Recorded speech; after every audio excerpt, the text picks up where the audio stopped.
Joan McIntyre, born 1949 or 1950, is a former BC Liberal member of the Legislative Assembly in the province of British Columbia, Canada.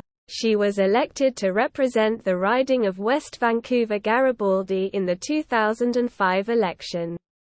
In 2009 she was re-elected to the same riding under its new name of West Vancouver-Sea to Sky.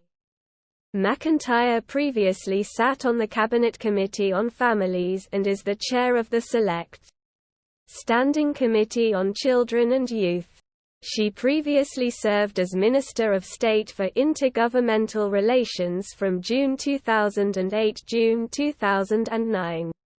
As well, McIntyre previously sat on 4 cabinet committees: Agenda and Priorities, Agenda Development, Legislative Review and Treasury Board.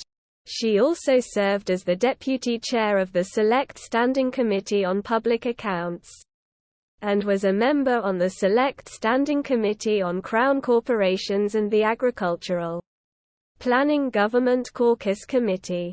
McIntyre grew up in Toronto, Ontario, and attended the University of Toronto's Trinity College. She graduated with an honours BA in Political Science in 1971. In 1980 she founded the polling firm McIntyre and Mustell Research Associates Limited. She sold her interest in the firm in 1996.